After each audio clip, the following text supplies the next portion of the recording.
Wala ko, sino muna to?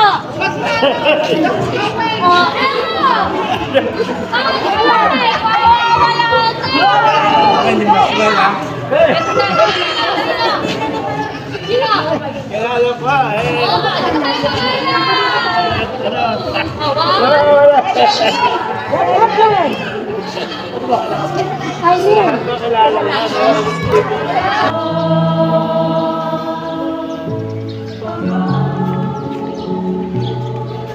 Doon ko po naranasan ng dito sa bahay ng Gabriel. Pag po nakakahuli ng maraming isda, nagdadala sa lokal ng sa Banyera. Nagtsatsaga po kami sa maraming isda, mga kapatid. Panahon na yun. Opo.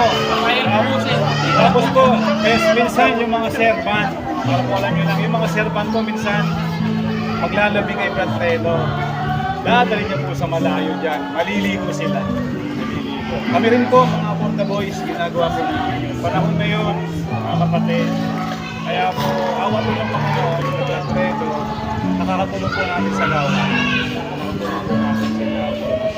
Kaya ngayon, talagang told nila Brad Tony, si Sinita, talagang tumatanda ang tao.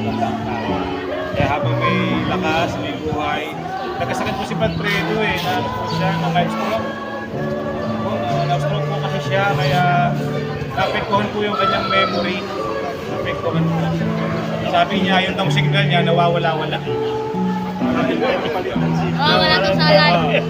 Opo, ewan ko anong SIM card kaya pwedeng ipalit. Opo. Gomo. Kapalit natin. Oh, sige. Ang kalatan. Ganun pa man, nagpapasalamat po kami, Badfredo, sa Sinora, nandiyan yung mga kapatid, sa pamuli kay Daniel, na siya po nagsabi na galawin natin yung mga kapatid.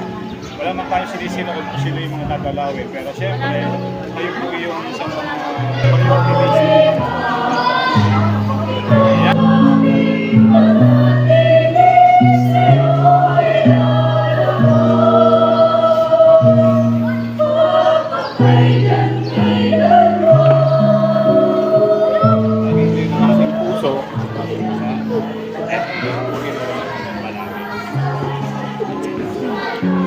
Para lumaki siguro yung signal. Kailangan eh, dapat meron tayo.